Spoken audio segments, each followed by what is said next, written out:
Welcome everyone to the Clear Tai Chi Mastermind meeting for Friday, February 25th, 2022. I'm Richard Clear, your host for the program. Today's topic is going to be Harry Legg talking about his class, his hour-long class, I think that's the right time frame, at the Clear Tai Chi International Family Gathering that will be June 2nd through 5th in Maryville, Tennessee. And the next, for the next 8, 9, 10 weeks, you're going to have one of each of the people who are presenting on here speaking about their class and giving you some idea of what those things are and what it kind of gets into and how it pertains or what aspects of Tai Chi it is, depending on all those sorts of things. And we are going to be putting them up for you so that if you're seeing this one, you'll see the next one next week, you'll see the next one after that next week, like that. Unless there's an interruption, there will be a couple of times when we won't have a Friday meeting because we've got like a workshop here. And so obviously that week we'll skip. But then we'll be back to it otherwise. If you're interested in attending the Clear International Family Gathering, Clear Tai Chi, then you will want to go to taichigathering.com. Last year we had a great turnout for it. This year we're doing it at the Hilton, at the Airport Hilton in Knoxville, the Airport Knoxville Hilton. And we've got two essentially ballroom or large conference room type rooms, and then a ballroom for the dinner and that kind of a thing. We haven't decided on the panel discussion yet.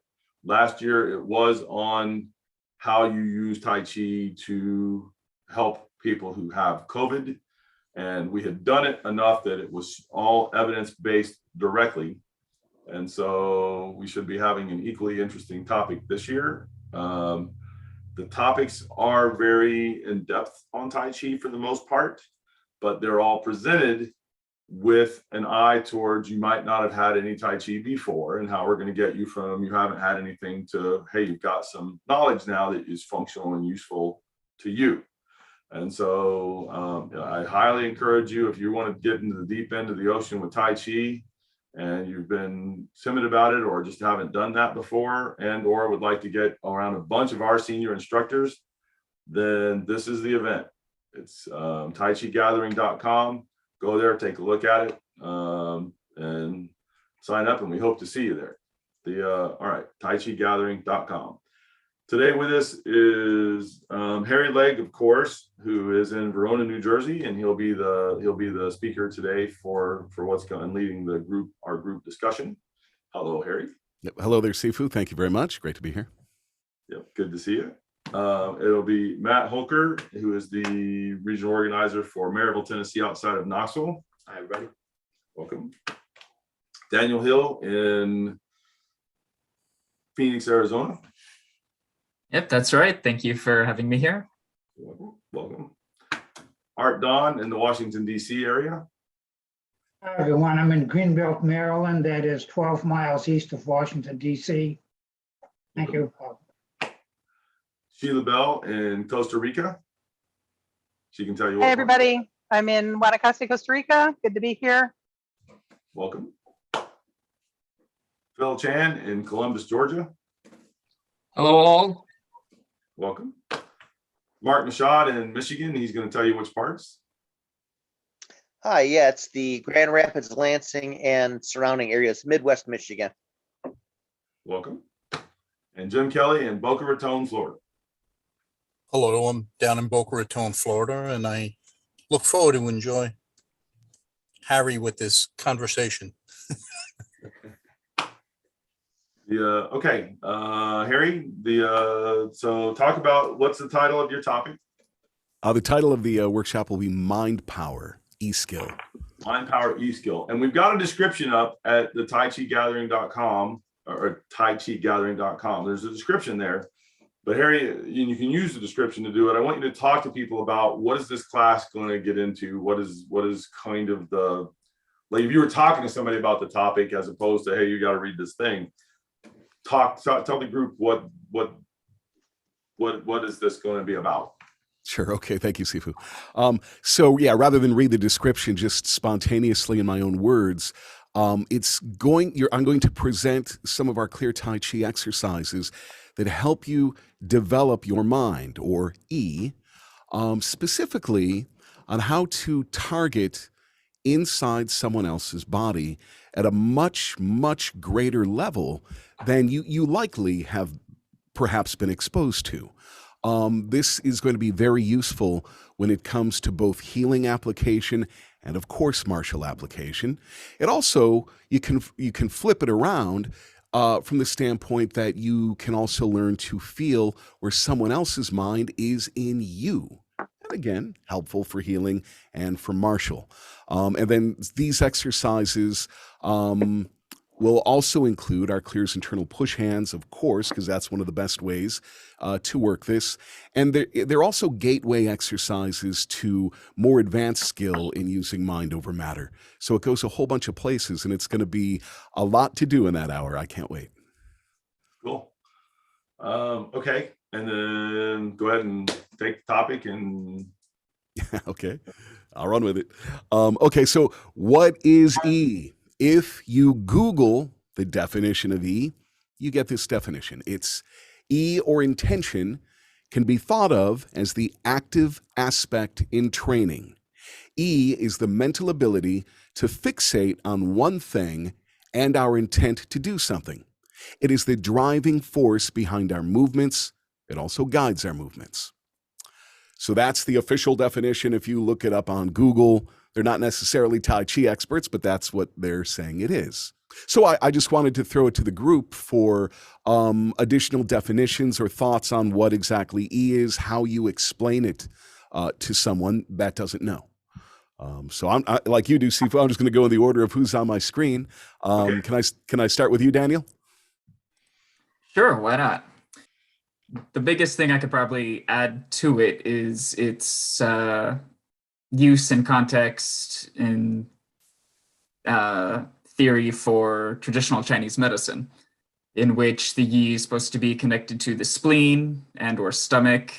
And if you have way too many heavy carbs and too much dairy foods, it sort of creates a dampness in the body, which greatly affects the spleen and should affect that dampness will kind of give you that foggy mind kind of feeling, or you're feeling bogged down, weighed down. So limiting those types of foods or making sure that the spleen is digesting correctly is how you're supposed to be able to keep a more clear mind and clear thought pattern. As far as the character of Yi, as far as I'm aware, it more so in common Chinese, granted that it's very different from traditional. Common Chinese, it's basically more your sense of consciousness, as opposed to subconscious, spirit, etc.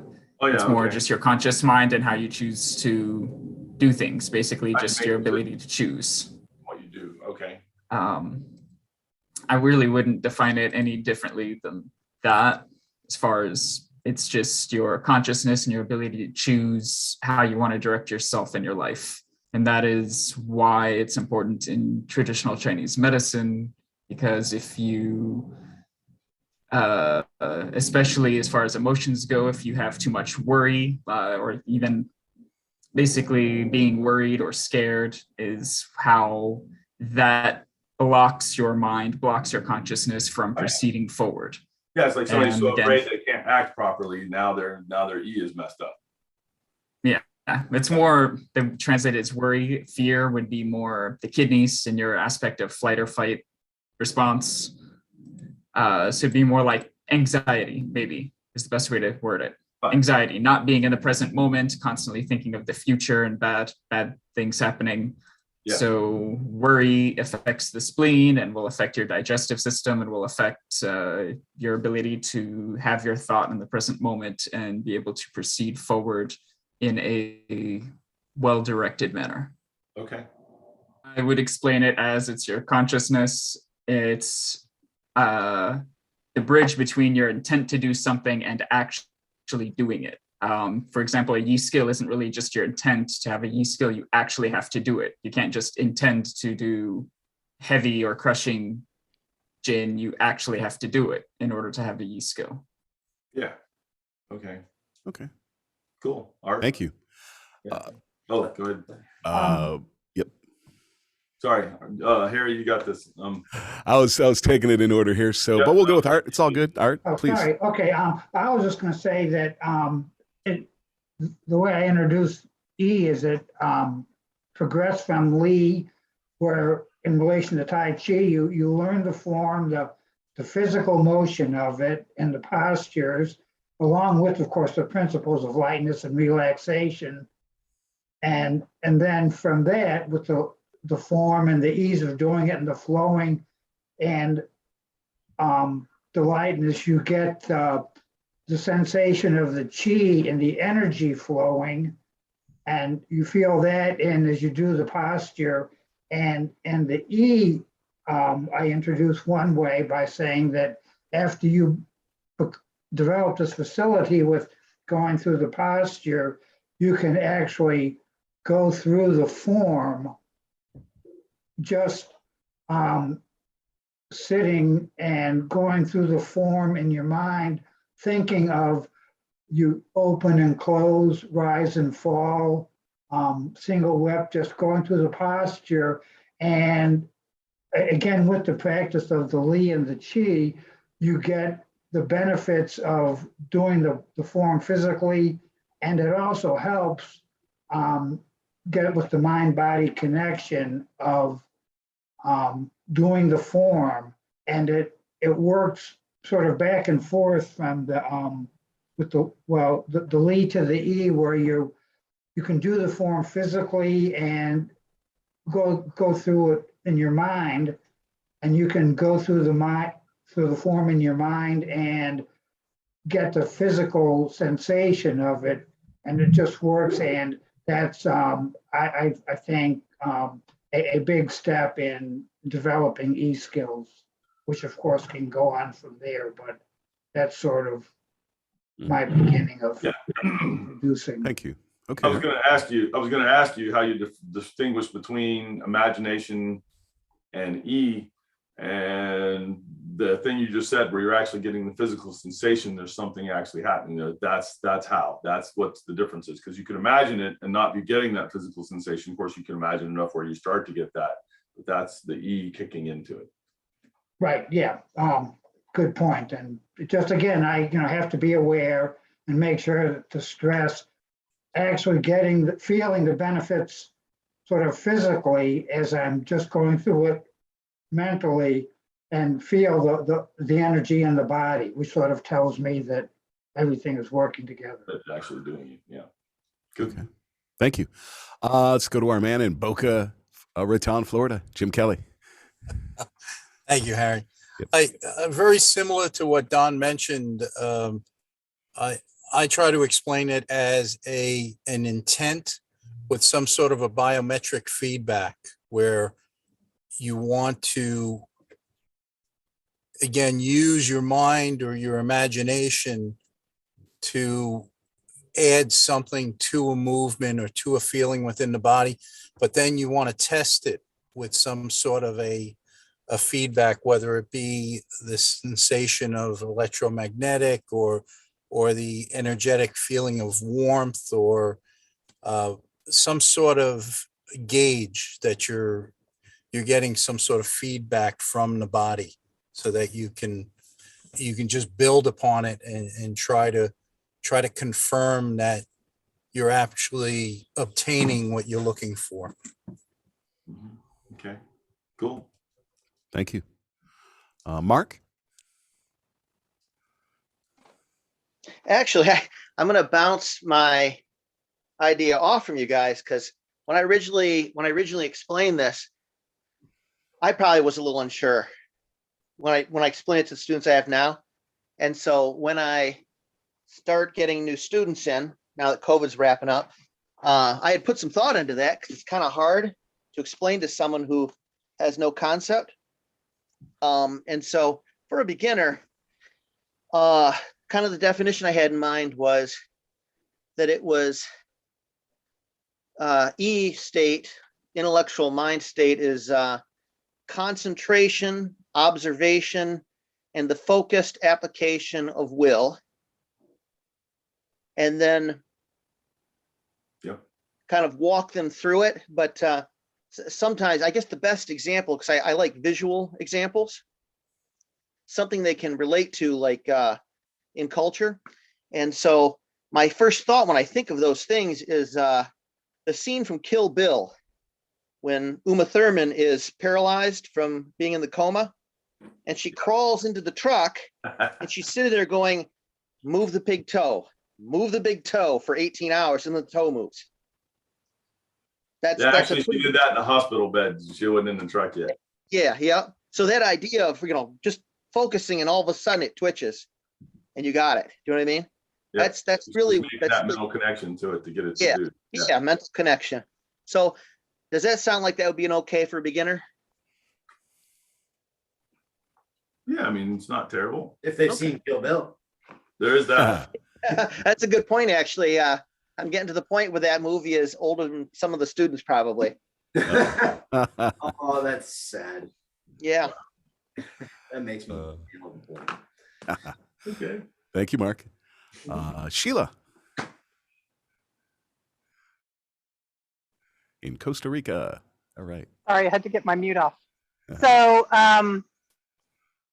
in the interest of meeting them where they're at, Yeah. I'd like to introduce the terms Li, Qi, and Yi, like right off the get-go. But I often kind of fall back. I'm actually a biologist, and I was a science teacher for 15 years. So a lot of times I end up talking about, how the brain directs the nervous system, but you have to have the ATP in order for the muscles to move and all this kind of thing. But I do like to use the terms, like saying Qi follows the Yi, and the Li follows the Qi. And that way they're getting used to it's a different paradigm to explain something everyone has experienced. You have command control, and then you have to have energy, and then you get the reaction, right? So that's for a beginner. Then if the student's a little more advanced, then we start talking about how you can actually direct the Qi, right? Not just in light of this is my intention, and therefore, there's a vehicle which allows that to happen, so much as I can use the mind to direct where the Qi's going and what it does when it gets there. Thank you. All right. You're welcome. And final here, Atlanta, Dr. Phil. Hello. You're on mute. So unfortunately, I haven't been teaching since COVID, so the issue of explaining to students hasn't come up. Hold on. You've been teaching yourself though. Oh, yeah, right. Quite a bit. So, and I know that. So when you're working on your own stuff and you're having an issue where maybe E has come into play, that you needed to have better E or do something with E. And I guarantee that's happened in the last 2 years. Sure. Tell us something about that. Sorry, I know that was out of the blue, huh? It's a list. Go. It's a different question. Yeah, it's a different question. Well, that's all. And so actually I have kind of a simplistic response to that. In that sort of the Qi. First, you practice physical movements and alignments, and then you feel the Qi as a natural result of that. And you don't have to think about that much. You just get the alignment, and then it happens. And then, so for me in training, the next step is now I need to actually use my mind, not just my alignment, but use my mind to move the Qi around. So in how I use it, that's my experience of Yi. Okay. All right. So a question about that and a couple things there. So if you've got where you can feel your chi, but you're trying to get your mind to push it, I find that isn't really how the Chinese medicine works for the most part, and it's quite a bit more difficult. If you focus your mind, the chi starts moving towards what your mind is trying to construct or do. Yes. And ultimately they get hooked up enough in the training so that you think it, and the energy goes with that, and then the body follows that, and it's a natural progression, and it gets faster and stronger and all those things. So when you've done it where you can feel the chi and you're wanting to mobilize, would you say that you're currently working at it where you're kind of feeling it more like you're trying to kind of push it or get the E to form it, shape it, move it?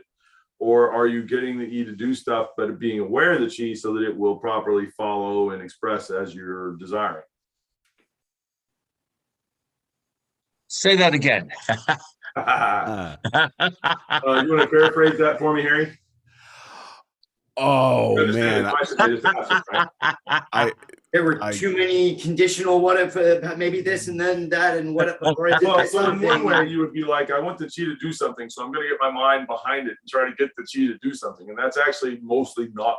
And when I say it, like a lot of folks, especially for the Chinese medicine, would say that's incorrect as it can get. That doesn't mean that it wouldn't happen sometimes. Doesn't mean somebody wouldn't try that or do that some. But ultimately, it becomes the E leads. You do whatever it is with the E connected to the chi. Right. Okay. Chi follows. Right. Yeah. What you're saying is the yi doesn't push it. The yi leads and then the chi follows. Right. Yeah. Yeah.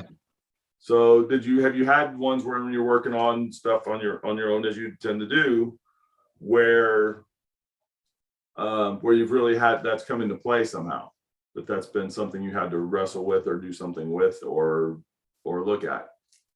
Well, so I guess the most recent thing, which was really fun, was in our next module where you were talking about smiling and then smiling into your feet.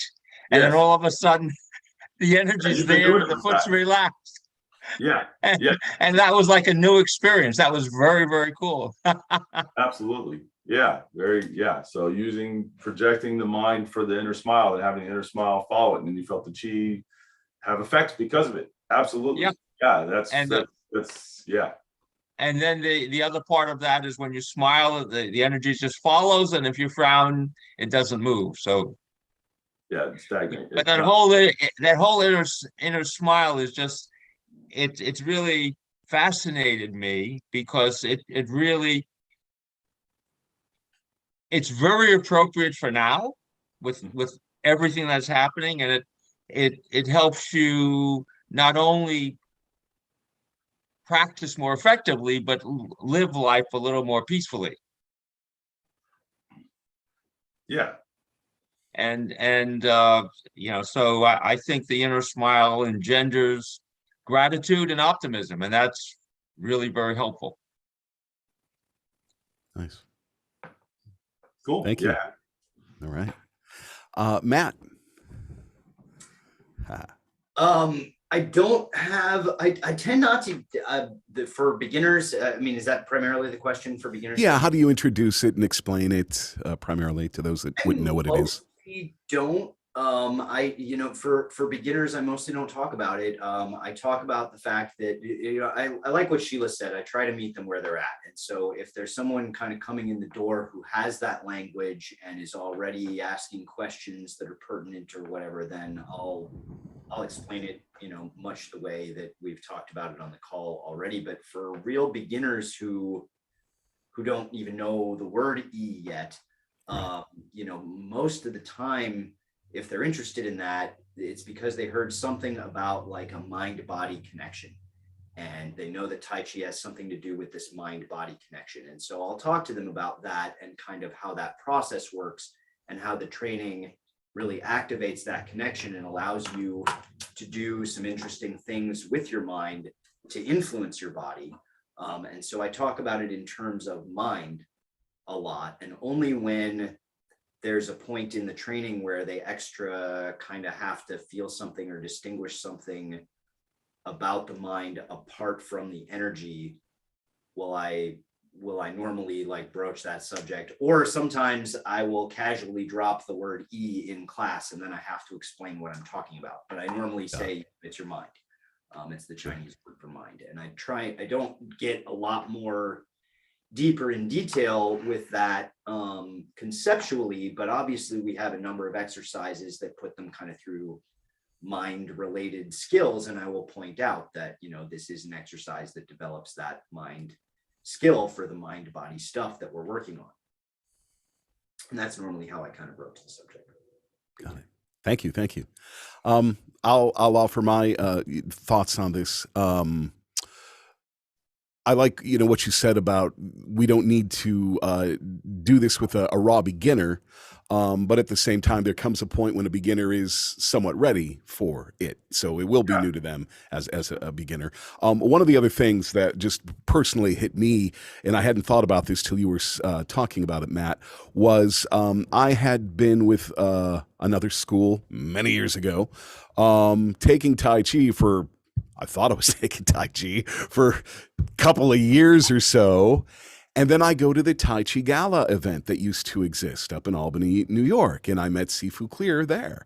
And all of these terms are just flying over my head. Peng, Lu, Ji, An, Yi, blah, blah. And I'm like, huh? Why don't I know any of this? I thought I was taking Tai Chi for the last 2 years. They told me to stand in my best Wu Chi posture. I didn't even know what that was. That's how bad it was. And so I'm standing like a horse stance. Well, I guess this is it. And I'm like, oh my gosh, I'm cringing. This explains a lot. So yeah, thanks. Yeah. So I tell my brand new students when these terms come up, I say, look, I'm not using these terms just for the sake of sounding fancy or none of us are Chinese or whatever, but I don't want you to feel illiterate if you happen to be listening, watching, or you're somewhere else, and I don't want you to be going, hey, I thought I was learning Tai Chi. Why don't I know any of this? So I said, you'll hear these terms often enough that eventually they'll click with you and you'll know what it is. So the way I was introduced, and which is sometimes the way I'll introduce it to a new student, again, depending on where they're at and what we're doing, is the real kindergarten method of we're pushing hands. And their partner or opponent, a partner, is not being a jerk to them, but they're not giving it to them by any means. And they're not using a bunch of higher level skills. If they're a more advanced student, they're just using good, solid Li and physicality. And the new student, of course, is having some trouble trying to move them. So the kindergarten thing is to go, hey, you see that electrical outlet on the wall right behind them?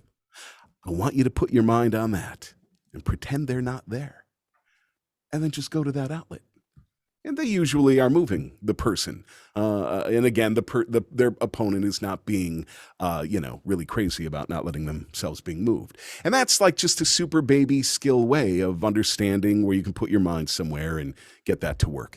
So that's how it was introduced to me way on back, and sometimes how I'll show it to someone. So, should I ask you, Sifu? Yep.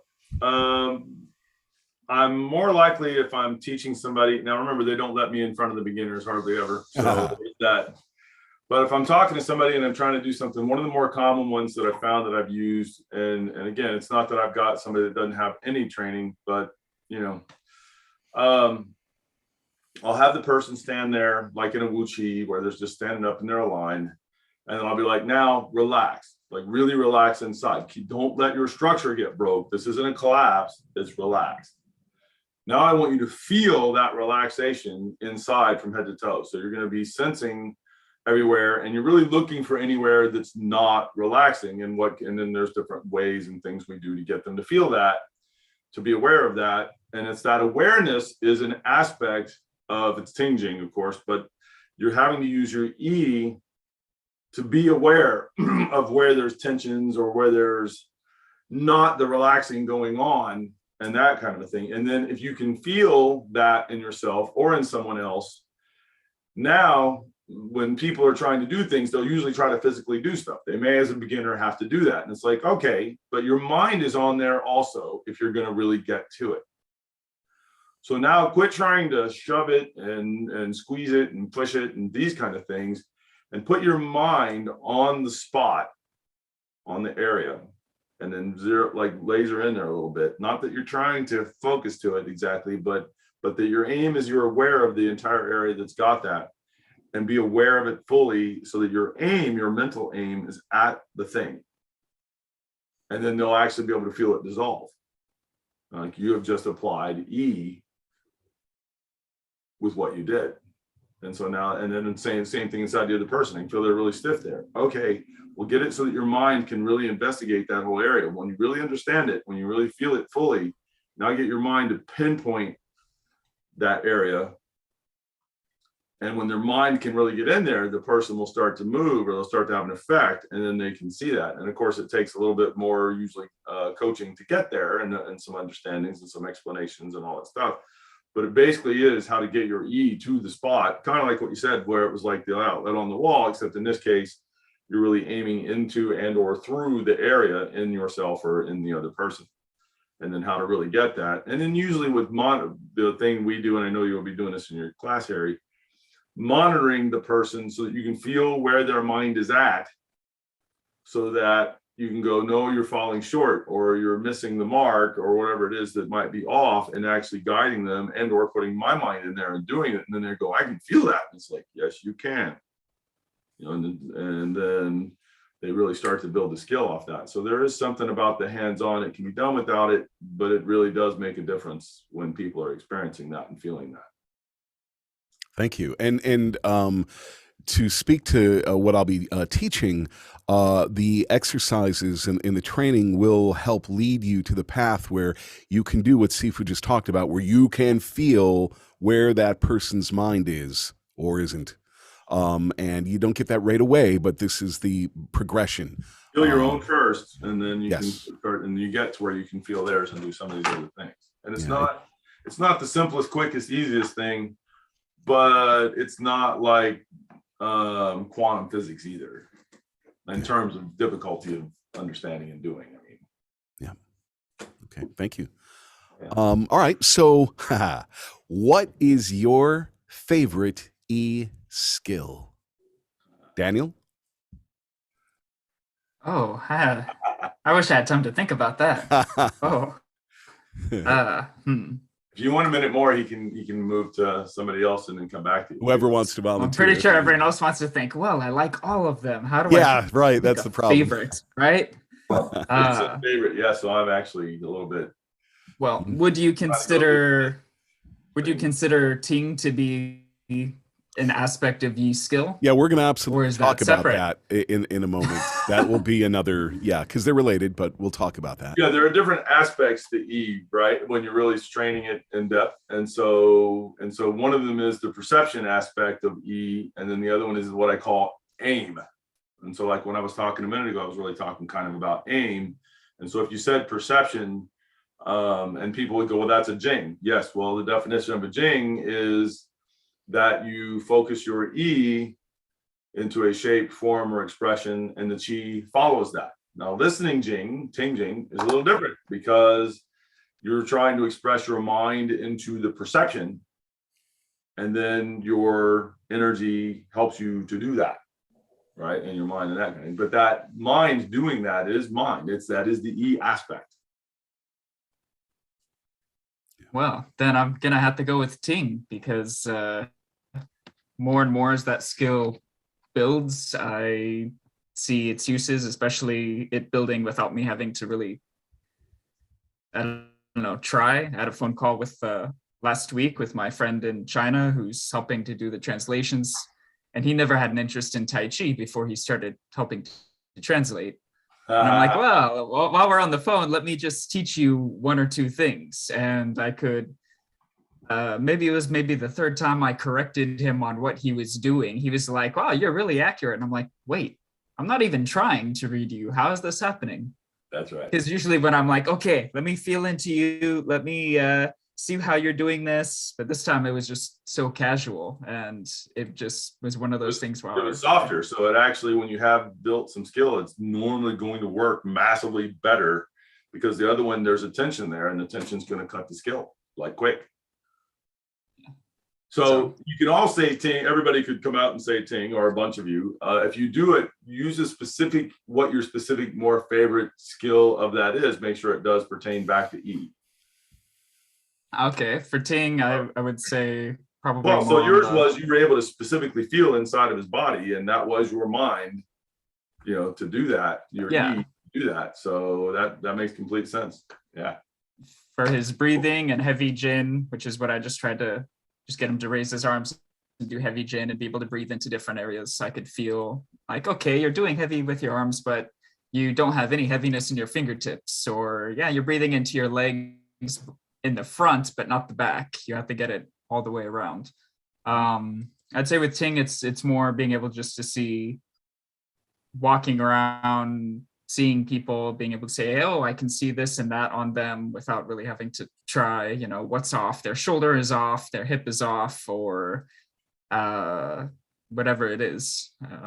Being able to understand people in that way. And that's a visual thing, it sounds like. So where does your E come into play in that? And I think it does, but you didn't, I don't know that you actually said it. Because I'm seeing something that's deeper than just the surface. Oh yeah, like inside. Okay, gotcha. Yeah. So you're saying mind's eye is seeing this, even though you are visually looking at the surface. Yeah, and not even trying, just not kind trying. of penetrates in. Yep, cool, excellent. Yeah. Thank you. Jim. Hello, Jim. There we are. Yep, I'm here. I just, one of the things that I wanted to bring to light also is that a lot of people that are skeptical of this whole experience of Yi, especially for a lot of the hard stylists, I think I first, without knowing what it was, experienced the concept of Yi when I started out with the Shotokan karate, and it was a big thing back then. It was in the 70s, I guess, to be able to break boards. And the Shotokan instructor, who had some background in the Tai Chi, actually explained it so well with the kicking and the board breaking. And his explanation of it was just focus on your foot not striking the boards, but passing through them and coming through on the other side. And as a result of that, I could break 5 or 6 boards and without spacers. And, this was a thing that was, it was a measurable, like I said, some sort of feedback that this was in fact working. Because, simple physics tells you that, the ball of your foot shouldn't be able to accomplish something like that, especially at head height or whatever it was. So, to the guys that say there is no such thing, or they're skeptical of these concepts, I think that's a good rudimentary explanation of the Yi in its simplest form. Yeah, that's a great example, the board breaking.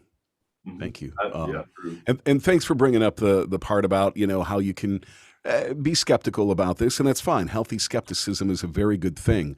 The exercises that we have and that we'll be doing at the gathering during the workshop for this are very practical and physical in nature to a degree where you are going to know that you are doing what I'm helping you learn to do, and there's going to be no doubt about it. This is not magical, mystical, crazy stuff. There's going to be real physical manifestation of what you're doing that you're going to be able to feel, and that's the beauty of it. And then it's up to you how far you want to take it, so thank you.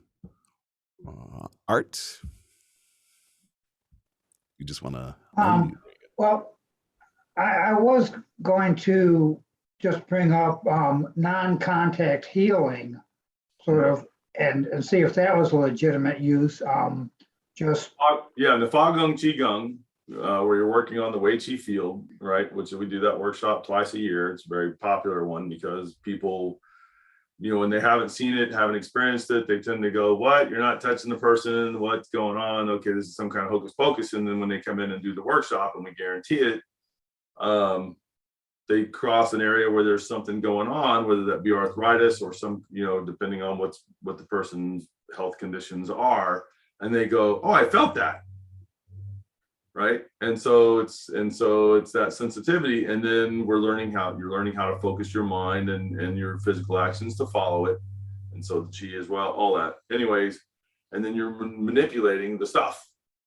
So yes, it is a thing. Go ahead.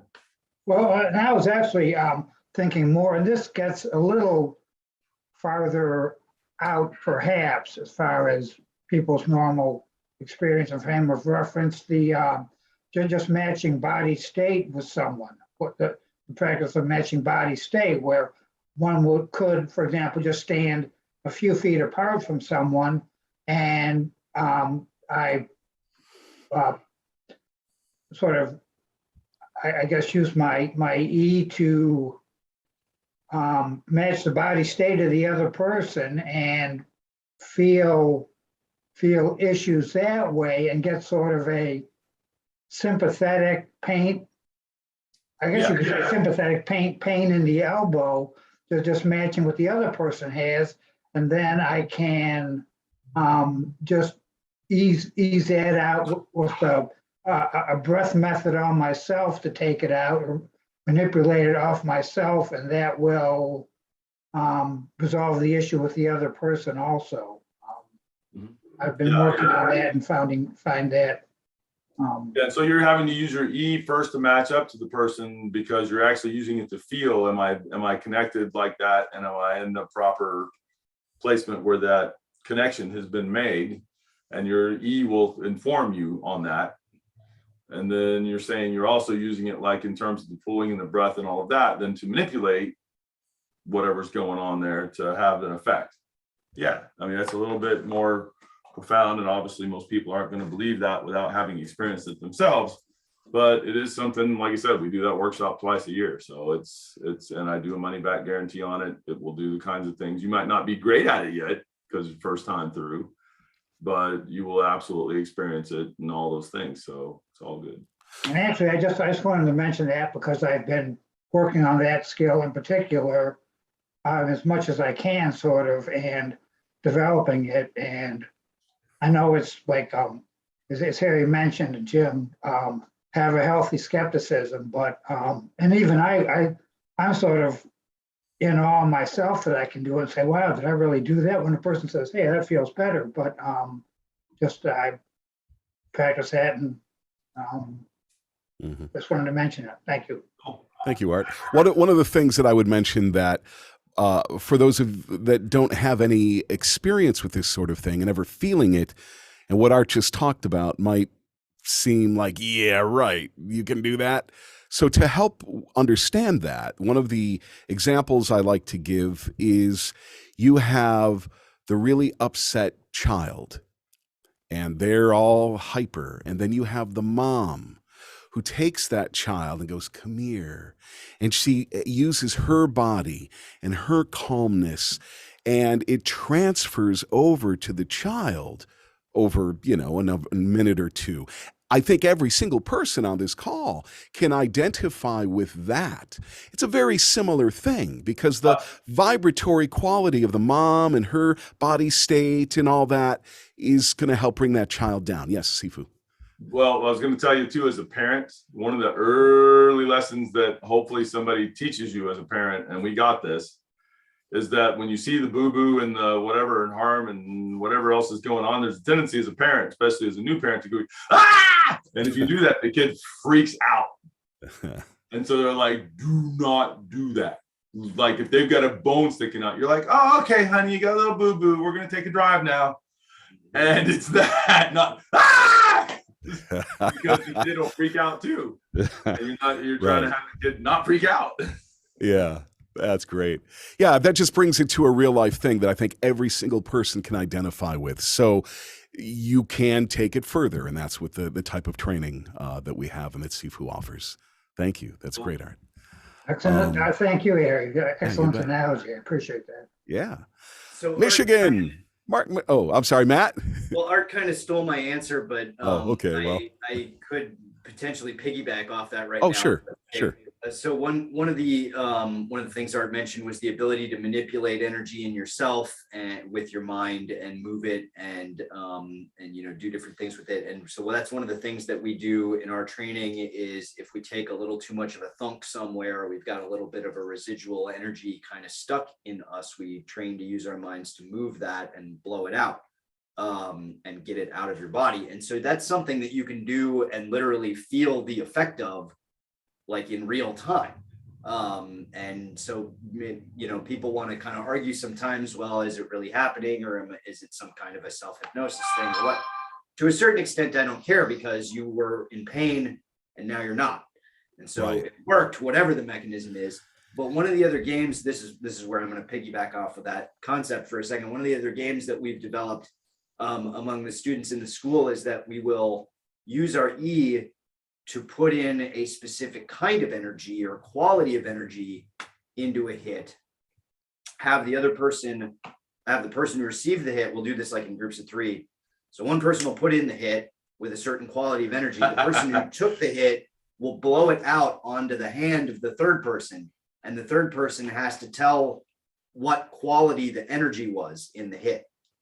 And what we found is that, And what he means is, was it kind of a dull thud, or was it sharp, or was it like lingering, or was it just like surface and these kinds of things? or was it like a heavy kind of an energy, or was it like, did he have like a little bit of an electric jing on it, or some, those kinds of like different qualities of energy expressions.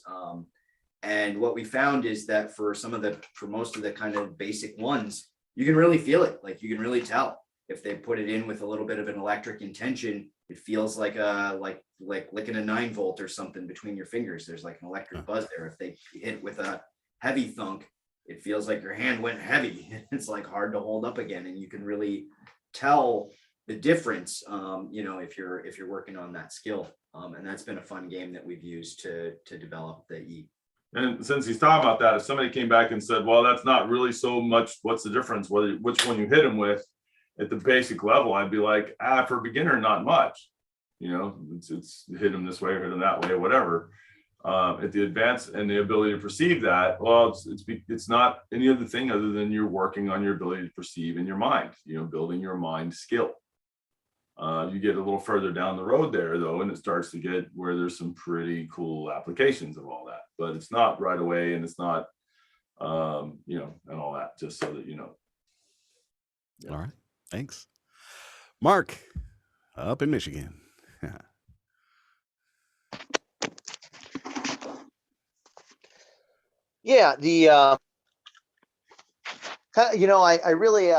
I marvel at the E skills.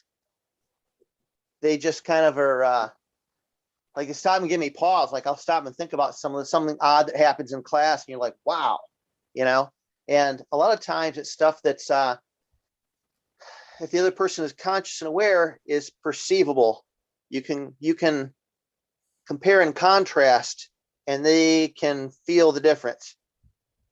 And so, for example, I struggle a little bit with drawing people forward in push hands. Drawing them towards you? Yeah, drawing them toward me. I struggle with that. And I'm pretty sure it's probably some kind of mental aspect. You know what I mean? Mm-hmm. Some kind of thing I need to work on more. Sure. But struggling with it. And what I ended up doing, like if you feel, you use your Ting and you find a tight spot or an injury in their body. And so if this is the injury, for example, and this is the front of the injury. Yeah. What I did, because I was just struggling, I wasn't getting that thing where I could pull on it, what I did is I started to take my mind intent and feel around the injury all the way around it. And then what I found is there was a weakness in the back, kind of at an odd angle. And so instead of pulling, I pushed from behind. From the back, yeah. Back. And that totally worked. And it created a weird effect for them because they couldn't perceive it because it was behind them. Yep. So that's like a very concrete thing that they could perceive and vocalize when I asked them, what did you feel? That's what, because they started moving forwards before I drew on, before I pulled on them, you know? Yep. And so it's, and you know, you could go on this all day, all sorts of, you know, everything from very concrete to things that sound kind of wild and out there, you know? Not kind I was doing the Fa Gong healing on my wife. And I was doing the La Chi where she sits. Yeah. And you work on the hand, right? Yeah. And all of a sudden, I got about 3 minutes in, and the cat runs up and jumps on her lap and doesn't curl up and go to sleep. She sits on the edge of her lap and just leans in and stares at me really hard. And then she started purring really loud. And when I expanded my mind intent out to kind of feel inside my wife, the cat, all of a sudden, her eyes like darted up like this, like she perceived something. She could see it. And then she proceeded to try to squeeze my wife out. She tried to squeeze in between my hands and squeeze her out. Wow. So just an unusual little side thing that was kind of funny. But it's kind of like I'm the cat whisperer now a little bit. The cat like seeks me out and follows me around. And actually, when we've been talking here, the cat has been crying at me off and on because she wants to sit on my lap. She's like all over me, you know, since we did the other day. So, and it'll die off. She loses interest eventually, but this has happened before, that kind of idea where they look up and it's weird, you know. But it was interesting, you know. I haven't played with her yet, but she was like, she looked right where my mind intent had expanded out, and she was like darting, probably because it was like all around her. Wow. You know what I mean? Just odd, but interesting. This stuff is so interesting to me, you know? Thank you, Mark. Mhm. Wow. All right. Favorite e-skill, Sheila. Yeah, Mark, I've seen some of that in my dogs as well. They love to be around if I'm helping someone out with the Fa Gong, and they'll come and lay down close to us while we're doing our Tai Chi class as well. And I can testify, Art, you are effective because Art has done that technique with me. But I'm going to go all the way back to what Daniel said about Ting, and specifically Ting as an additional bridge to other people. The way Ting helps you in Fa Gong, the way Ting helps you in communication. And to give another example, like Harry was saying, what people listening to this call can relate to, I think probably everybody at some point has been thinking about someone they haven't seen for a while and saying, gosh, I really need to talk to so-and-so. And all of a sudden the phone rings and it's them. And you're like, oh my gosh, that's such a coincidence. Like, no, it's not a coincidence, not so much, right? So these things do happen and we tend to be skeptical, but the training with Ting and G skills helps you to understand the mechanism behind why those things happen. And so that to me has been the most interesting, because it really can strengthen, like me as someone who practices the Fa Gong, and also as a teacher, I can reach out and see what's going on with my students, and it helps me be a more effective teacher. And like Daniel says, it's like if you've pointed something out to a student on a few occasions, eventually they start thinking like, what's going on? And then that's the moment to sort of introduce the concept and explain to them that they also, you know, can achieve those things. So it's been a great journey, and I really appreciate the support that Harry has given all of us. And, you know, from my point of view in particular, it's one of the aspects of COVID that has been, you know, beneficial as opposed to negative. So thank you, Sifu, and everyone, that we've all collaborated with each other on this skill, and it's been super interesting.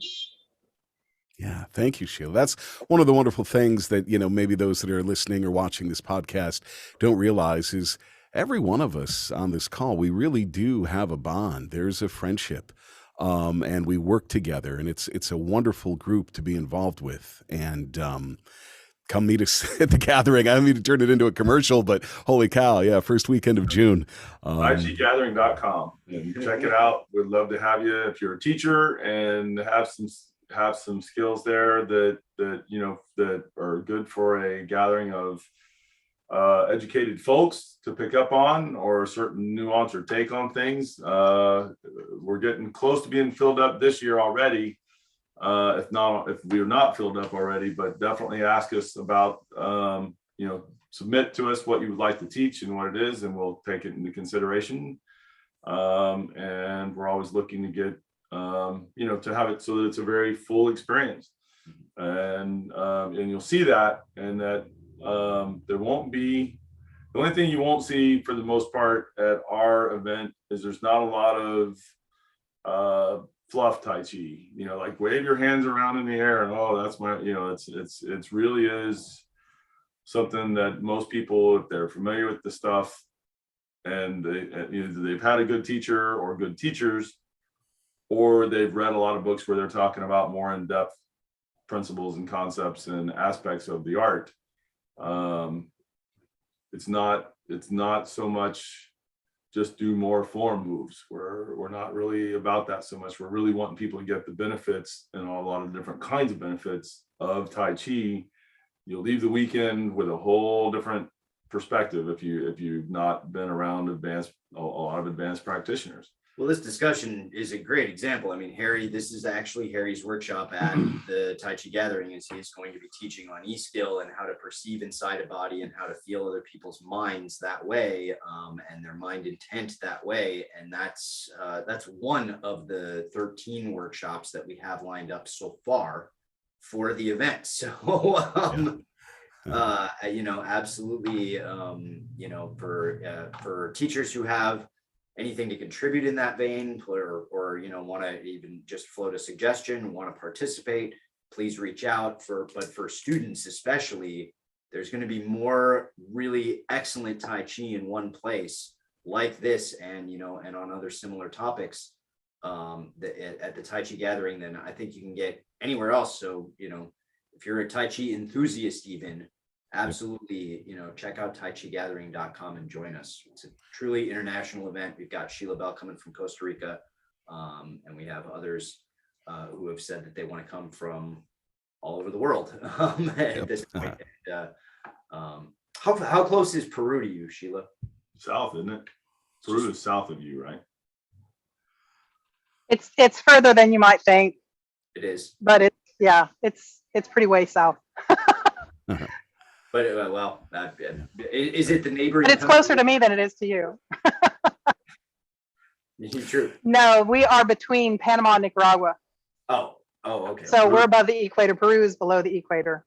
Oh yeah, of course. And you have to go through Colombia, and I just saw it in my head on a map. yeah, there's several stuff. Yeah, no. Well, anyway, Yeah. we just had someone from It's further than you think. say that they wanted to come, and we've got others. So taichigathering.com, check it out. Join the fun. And in case it's not obvious, no Tai Chi politics. All lineages, all styles, all skill levels are totally welcome. Yep. Okay. Yeah, and that's part of the thing with the teachers too, is that we've got 3 teachers coming from different lineages right now that are not that aren't clear Tai Chi, for that exposure and exchange. And if we've got somebody that's got a specific, different Tai Chi or a different take on the Tai Chi, whether that be through a style or a teacher or methods that you're teaching that you're getting, that are again are quality in terms of what you're getting and doing. We're all about doing that. And so we've got at least 4 different ones right now that are included in what we're doing, and we're trying to make sure we get that so that you get a really good exposure to Tai Chi at a real level, but again, made palatable, made so that you can digest it at whatever level of skill and wherever you're coming from, and see how that. And most of the skills there are these internal skills like this. It won't matter what style you're doing, it applies, Right. because it really is Tai Chi that all of the styles do it, although they each have their own ways and their different methods and all that stuff, and no politics to that. I love Tai Chi. I'm not married to the lineages or any specific lineage or anything like that. I've studied myself from like half a dozen different lineages over the 40 years or so, and I like them all. Great. Thank you, Sifu.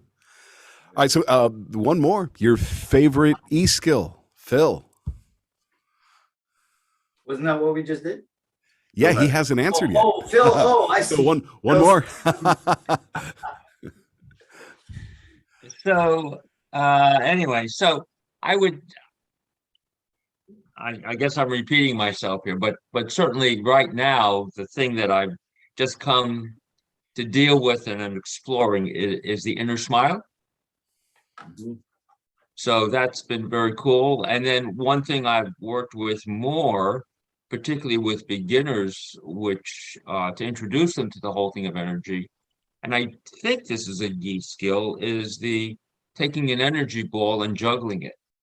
Yep. So you take the energy ball and you can bounce it between your hands, and you can move it up your shoulder and then around your back to your other hand.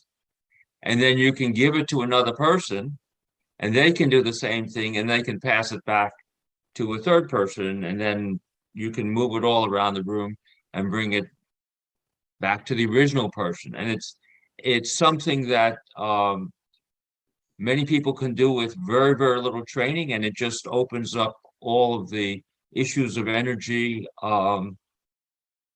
in a very tangible way very quickly. So that's something I have really enjoyed teaching. Nice. Thank you. Thank you. Cool. I'll share mine. I have the same difficulty as everyone. I remember Daniel's first reaction to this was, "Oh my gosh, where do you begin with what is my favorite e-skill?" Because there's so many. And actually, that's one of the things. A good while ago, Sifu had said to me, "Harry, what if I had you write a list of all the e-skills that you currently have at your level of training?" And I'm like, "Oh yeah, I could write down a few." And I'm like, "No, it's not gonna be a few. That's gonna be a dozen." "Oh no, that's not gonna be a dozen. That's gonna, holy cow, I could probably write maybe 100 different things that I could do with e-skill or whatever." And it keeps going. Holy cow. So I love the healing side, but I have to admit, I love push hands. So one of my favorite things to do with e-skill is to put my mind where I feel, so Ting is involved, where I feel my training partner or opponent is generating their power from. Also, perhaps where they have some tensions, some blockages, things of that sort. And this is not to be confused with me saying, "Hey, I'm going to stop you with my magic e-skill." It absolutely is not that. But when you add e-skill on top of Li, your physicality, that tips the balance. So I have a student, an opponent, a partner, whoever trying to push me. And when I've put my mind in those various spots through the training that we have, learning to do that, and it makes it that much easier to just stop them in their tracks without me doing pretty much anything. And now my students are doing it to each other. And it's awesome watching that. Holy cow. And then it does go some places when a student is doing it to me. And they can catch me now too, which is great, because they'll think they have their mind completely in my body.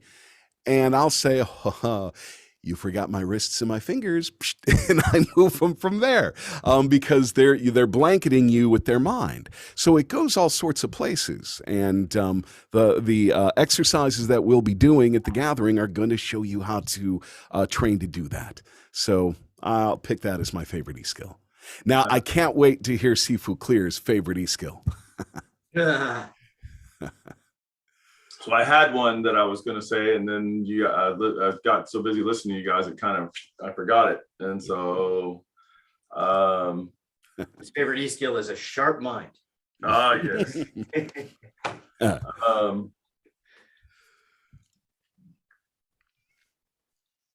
I think one of the ones I like the best is when I'm monitoring somebody with my mind, what's going on inside of them, and or if I'm in the room and there's several people practicing and they start to have a difficulty or they get locked up or jammed up somewhere somehow. And I'm like, if you will relax, and I'll actually touch that part inside of them. And they're like, because they can feel it. And then they're like, and I'm like, relax, do what I'm telling you.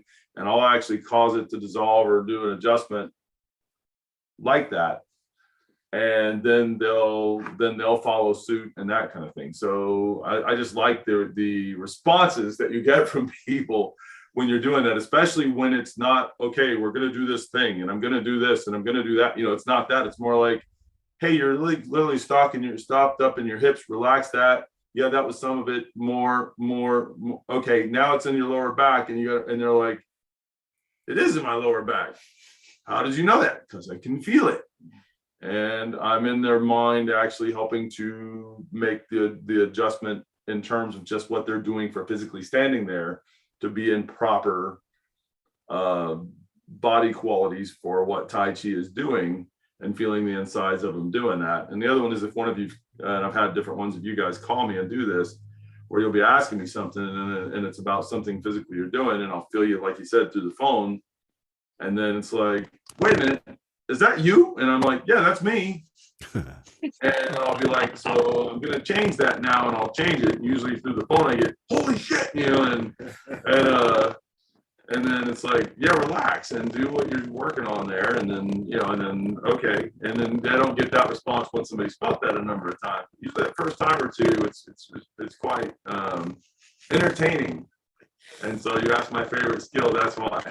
That's Yeah, awesome. shits are better. Oh, man. Wow. Thank you, Sifu. Jeez. Excuse me a minute. I'd like to mention something that I think is sort of along the lines Sifu was talking about, but not as directed. And I hope this is appropriate and doesn't take too long. But I was at a workshop and I was working with some people, and one person was having a little bit of trouble getting a particular technique, I think, right.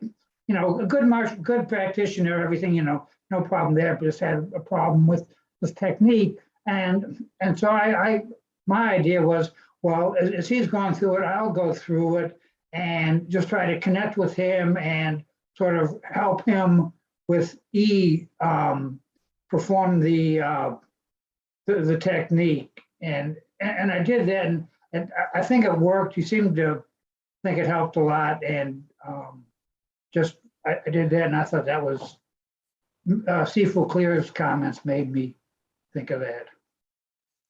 Yeah. Nice. Thank you, Art. Okay. I don't know how much time we have. I have a few more questions. I'm feeling like I should. Pretty close to it. Yeah. So, all right, 2 more questions. How's that? Is that good? We blow through? Okay. Do you have an interesting or fun skill story, something you have experienced? Daniel. I think I already shared that on my last one for Ting. Yeah, that'll work. Yeah. The only other thing.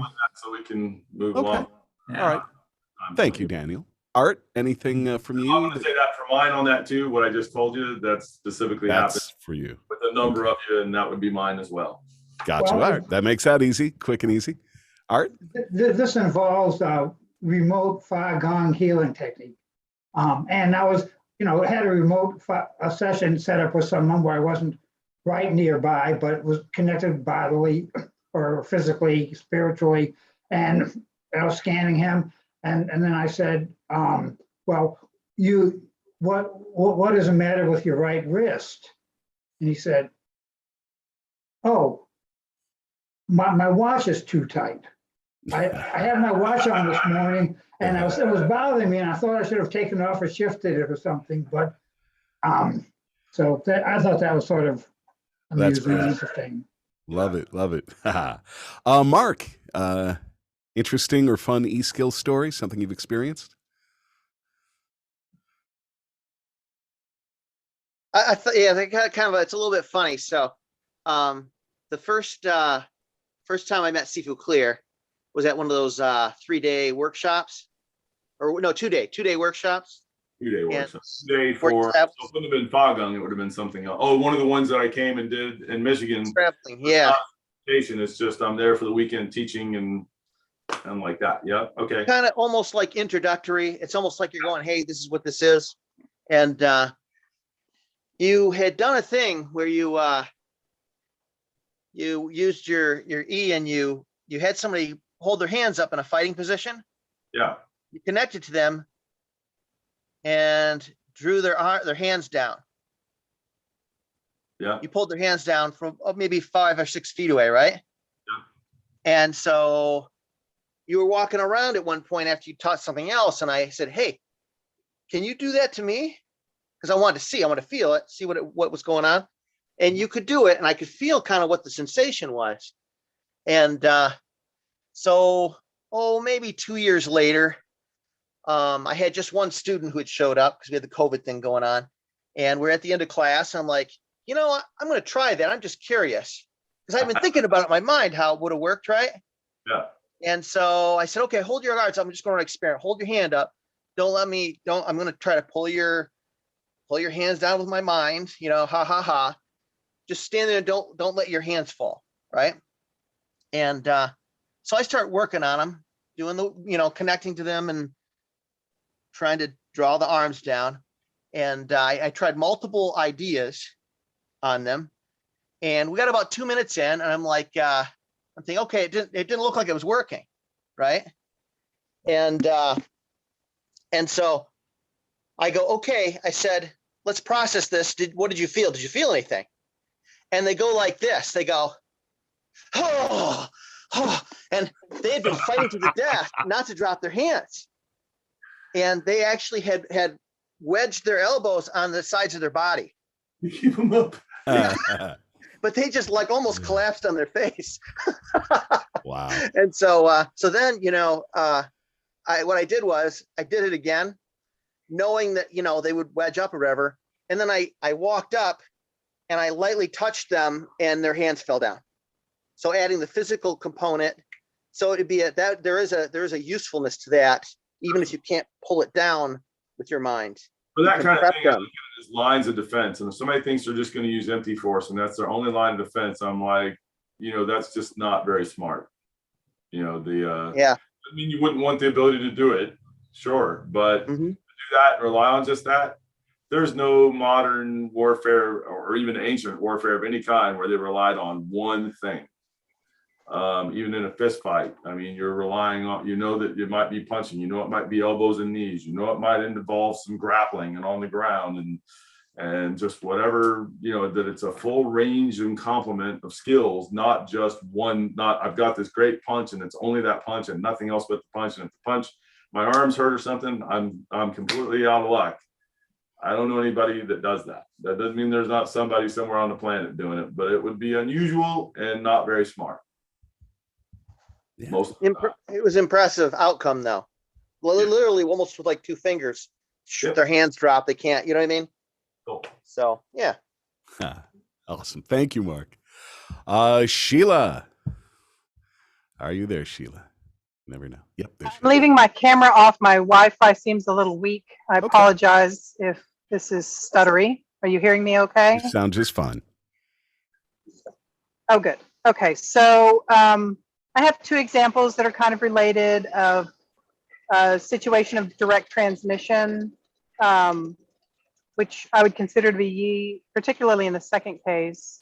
In the first, it was at the family gathering last year that Steve Robertson passed the soft energy that he had received from Uncle Bill. And we all received that. And that was pretty impressive to me, that it was simply a touch, right? And then the other case was receiving the vibrational palm energy I'm sorry. from Sifu Clear. Exactly. That was I'm sorry, I didn't hear you. You said Steve Robertson did what exactly? He gave us the soft energy that he had received from Uncle Bill. We taught you how to work with soft energy. Yes. Yeah. Okay. Sorry. Go ahead. Yes. So that was his workshop last year. The other occasion was vibrational palm energy from you, Super Clear, when we did the advanced Bagong workshop.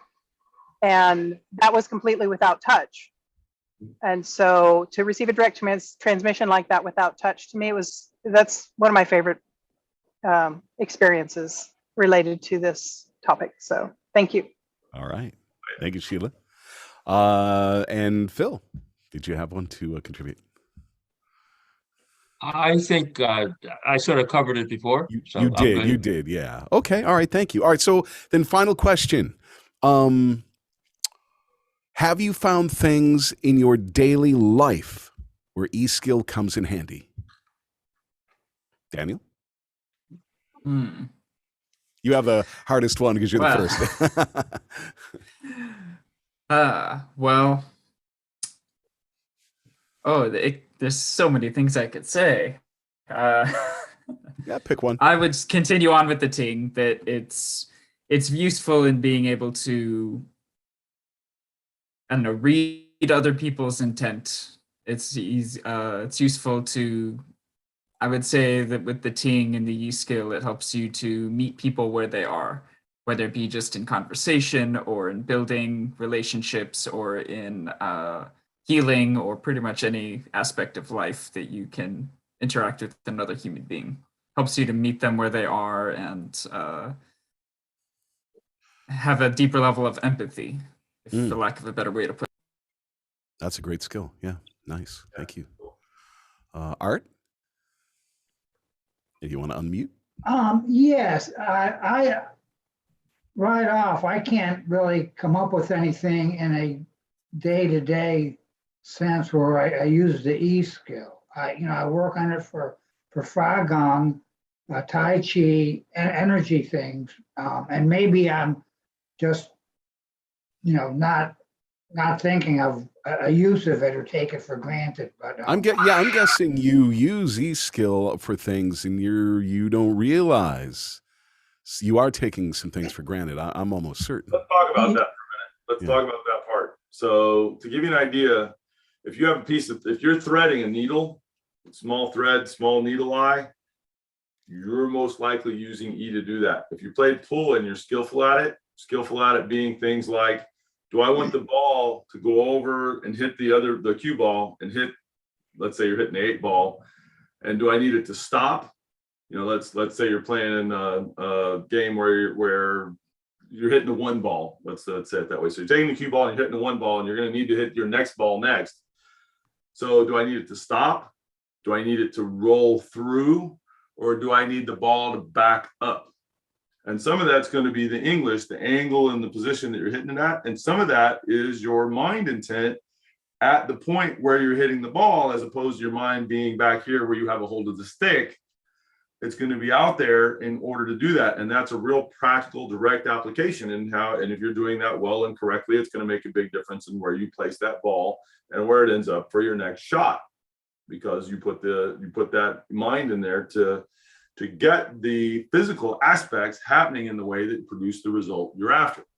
The same thing is going to be true for fishing. If you fish and you've ever really been and you're decent at catching fish, or you see somebody who is, where's their mind at? It's on the line in the water. It's not up here at the stick. I can tell you that anybody that does this on the stick, their normal experience of fishing, unless they're got a special, unless they're very fortunate, is you've done this. Yes, Phil? Phil's laughing. Yeah. No, I'm just laughing. I'm such a bad fisherman. Now I know why. Yeah, no, if your mind's on the stick and you're holding on to the stick, you're not responsive. You pulled the hook right out of the fish's mouth and all the rest of that, and those kind of things. That's why the fishermen drink all the beer. They need to free their minds. That's what it is. And so there's that. If you've done anything that involves some kind of a skillful, when you play Jenga, you're using E skill. Your mind is getting in there, or if it's not, you're the one that's probably toppling the blocks, right?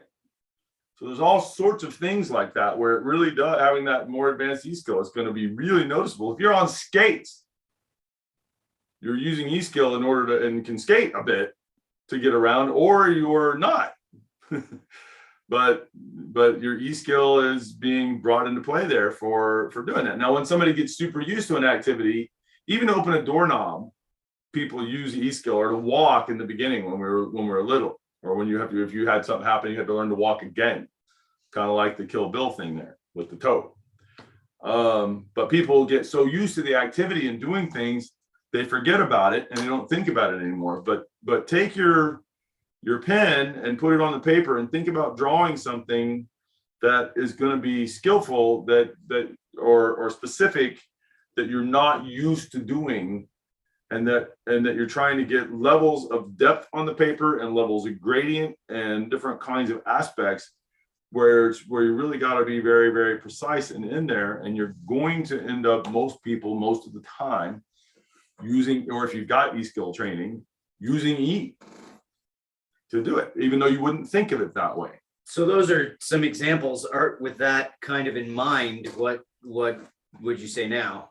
Well, I would say yes, and the example of threading the needle brought to mind not particular events right off, but cases of hand-eye coordination, sort of physical skill, doing something without concentrating on every step, but just sort of relaxing and going through the process of doing it. If something along those lines qualifies like that, I guess, where again, it's not focus, but focus, relax, and do, sort of, just, Yeah. But I can't be more specific than that at this point. No examples come to mind exactly. Hammering or pulling nails, where you really we're working maybe in tile or something, where if you do it with a little bit of haphazardness, or even just your mind's off a bit, you're destroying what you're working in and around, and you've got to be in there specific and carefully, like that. But you're really doing it with the mind in there like that. And there's a bunch of other examples, but right. Yeah, and I hope things that we strive to do is to make all these things super practically, simply, everybody has done it before or can do it. And then where does that go in advanced practices, and in Tai Chi, Tren, and then the Qigong and all that? Sorry, go ahead, Eric. I was just going to say, Art, I hope you're using a little bit of e-skill when you get behind the wheel of your car. So there you go. Maybe that's my problem. Oh, you made it from DC all the way to New Jersey a couple of times. Yeah, I know. I was gonna say, sometimes on the road, a little more e-skill than other times. Oh, especially in New Jersey and New York City. Oh, good Lord. Whew. Anyway. 10 lanes of traffic stop both directions. Yeah, there you go. Oh boy. Anyway. All right. Thank you. Mark, daily uses of e-skill in regular life? Not that Tai Chi isn't regular life for us, but you know what I mean. Yeah, that's right. Or it should be, right? Yeah, I've been lazy about it since the lockdown stuff. But before the lockdown, I was really focusing when I would learn a skill into trying to do it like in everyday life and juggling skills. And so, I like, if you go out, let's say you go out to grocery shop, that's a good one. If I go out to grocery shop, or you go out in stores and stuff, I would practice while you're getting groceries using my Ting to basically scan people as I would walk through stores. As you'd walk by them, I scan them and go, oh, their hip is out of place. That's why their right foot angle's out instead of being square. And you really become aware. There's certain commonalities I found where males, the older they are, it's very common that the right leg will turn out, and it's the hips. One is tilted under, and I'm not sure it's almost always the right leg. It's almost always the right leg. And then women, very common as they get older, both feet turn out. And I'm guessing it has to do with maybe childbirth, the stress on the hips, but younger people don't have it so much. And then over time, it's the older they are, the more pronounced it is. And it's very consistent. Wow. Just from walking through the store, the grocery store, for a couple of months, scanning people. And another thing is, it's something to be careful of, is I was applying it to everyday things. Like, so if you walk in a store if they don't have the automatic door, but like a push door where you push to get in, like I was, practicing dropping my root and using my, try to ting the door, right, and stuff. Uh-huh. And, how can I use as little force as possible to open the door, right? And it would be all right, but every so often, how you're busy, you're trying to get something done, you're in a hurry, and it's kind of become second nature to do it. If I wasn't paying attention, I had a couple instances where I thought I broke a door. It boom, it flew open and slammed. Everybody looks at me like I'm having a fit of rage. Do you know what I mean? It's kind of but it's because I think it's because I wasn't paying attention. It happened naturally and it was quick. The application was quick. Do you know what I mean? Sure. But those are kind of, and so I don't know how handy it is right now, but I could see where it'd be handy later, these things. I've been trying to think of how to, implement them in daily life. Okay. Thank you. So, yep. Cool. Sheila, daily life, e-skill. Yeah, so I love this question because actually this is the topic that I want to share with people at the gathering, is how you bring your Tai Chi into daily life. And I think Daniel answered very well. I think everybody's answering very well, but I really related to what Daniel was saying. But as Mark was talking just now, it reminded me of something. I literally ripped a piece off my car the other day because I wasn't paying attention. Oops. I'm sure it wasn't just from my hand, right? You still, So there had to be some use works, in right? there. Oh no, it was the little sort of decorative piece that's on the back latch to open the hatch in the back. Oh, yeah. Luckily I had some duct tape handy, so I just slapped that puppy right back on. But for those of you who don't know, we have a chocolate shop here in Costa Rica. And so I spend a lot of time in the chocolate shop, and we actually sell a couple of sort of specialty high-end lemonades. But the guy who makes them for us, he puts the lids on really tightly. And I can struggle all I want to open those, and I don't get anywhere until I start using my yi with a little coil on it, and then they just spin right off. And so I do that on a daily basis just to get things open. That typical thing where the lady's like, "Will you help me open this jar?" I don't ask anybody for help anymore, but I do have to put a little yi coil in it. And then the other, this is a little more specific, but to temper chocolate, you have to be very sensitive to temperature ranges. There's 5 different crystal shapes, and you only want the 5th one, and so it's pretty sensitive and tricky. And it's not only about the temperature; it's also about the movement and the motion you put into the liquid chocolate before you put it into the mold to get it to temper correctly. And I have found there's a distinct difference in the product that I can make if I have my e-skills on or off, as far as the sensitivity to where that product is at as I am producing it. And all of the items that we have in the store are handmade, and we have looked for people specifically that do have, that spark in their skill of really producing something unique and interesting because they love what they are doing. So I think that's the key. If you really like Phil's smile, the internal smile, if you love what you're doing and you're putting your mind and your heart into it as you are working, you're always going to get a better product. And so that's, in my opinion, how the yi skill comes into everyday life. Wow. I love the very specific examples. That is great. And I can't wait to visit your chocolate shop. Thank you, Sheila. All right. Next workshop in Costa Rica. Phil, daily life with e-skill. Yeah, so I'll just go back to it again. So the inner smile is just something that works really well, and really, at best, it really pervades my entire day. And the other thing is I do some calligraphy. So I do some Chinese calligraphy badly. But I do some Gothic calligraphy, and it's fun because in the process, so I'm a physician and I naturally have really bad handwriting. But an antidote to that has been learning calligraphy. And when I do calligraphy and really pay attention, then the handwriting is much better. In addition, the energy goes into the paper, and so you can Yeah. feel the energy in the paper, just as a skilled Chinese or Japanese calligrapher would, or as a skilled artist would. It just the mind goes there, and it's very cool. Nice. And then when you go around to an art, if you go to a museum, you can feel the energy of art. And a lot of times that's how people choose. They may not realize it, but that's how they choose a piece. Sure. They can choose a piece because of the subject or the colors but I think a lot of times people choose pieces of art to buy and to hang because of the energy, even if they're not aware of the energy.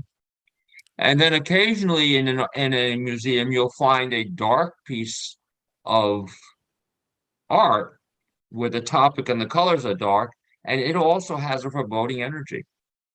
Yeah. I hadn't considered that. Wow.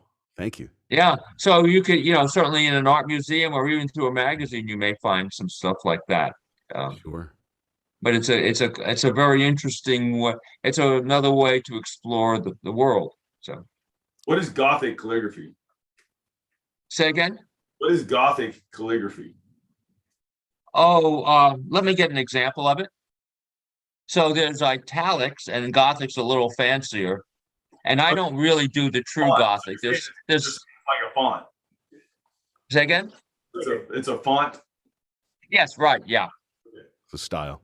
Okay. Yeah, it's a style. But anyway, so I kind of do a hybrid. There are a couple of letters that are too difficult, so I fall back on italics. But All right. Thank you.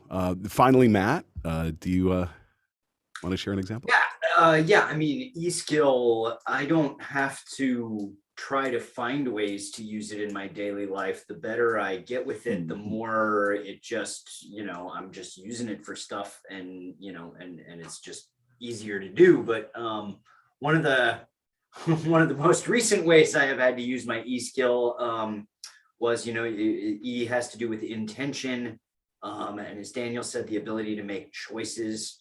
And a lot of people have pointed out that it's related to perception, and along all of those lines, you can intend or choose to perceive something extra.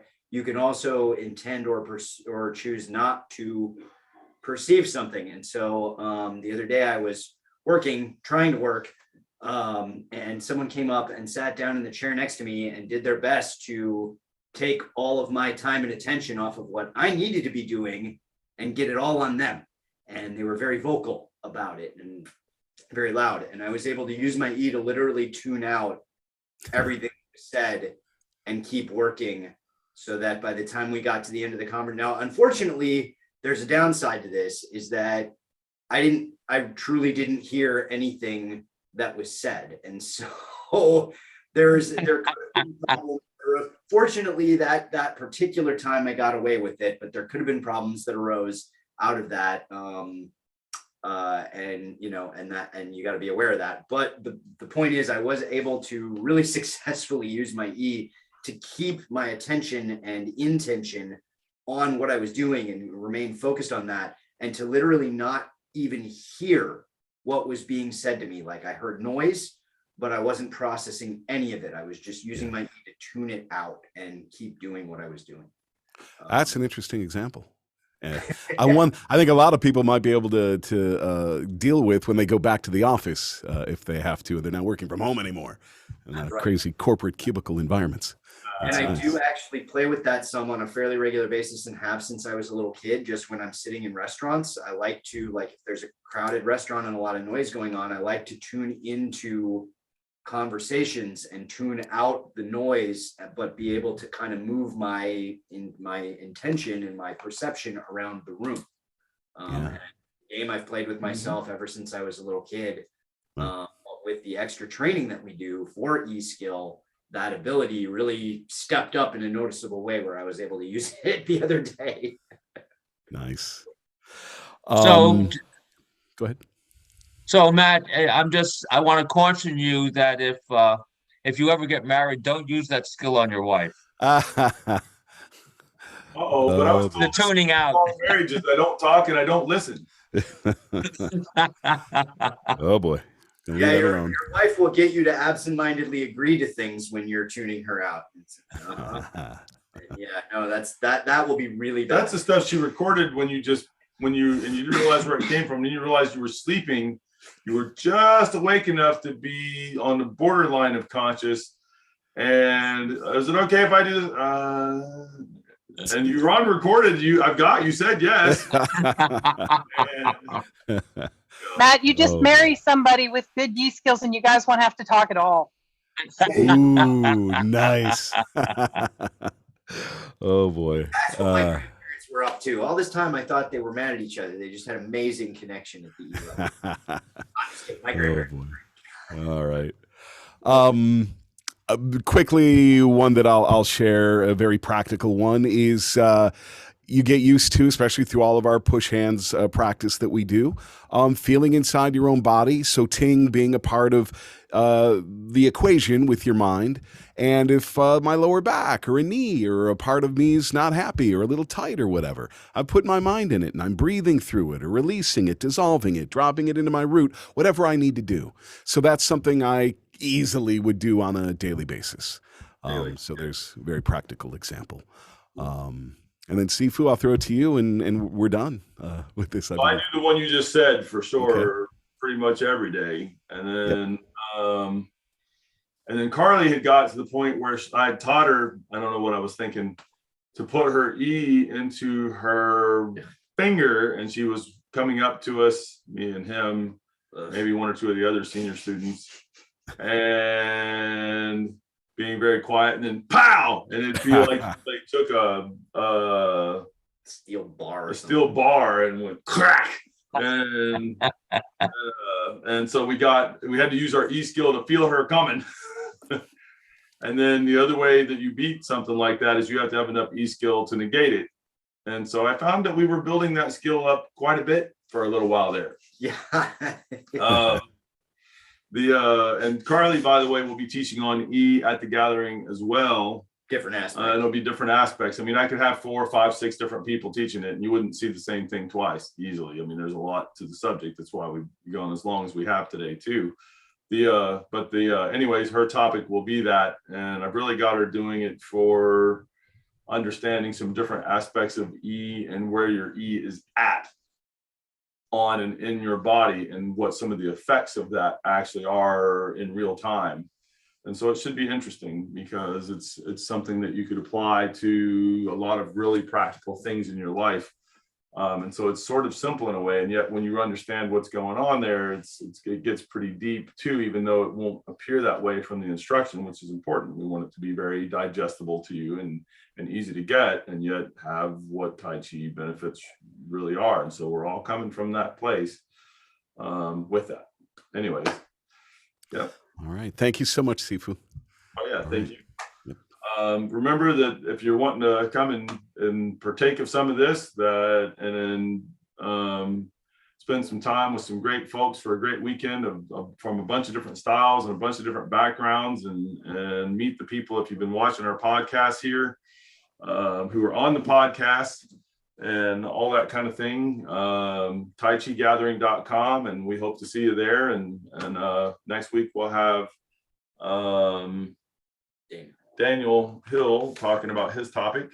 And all right, thanks guys, thanks for watching, thanks for participating here. Great discussion today, and Thank you.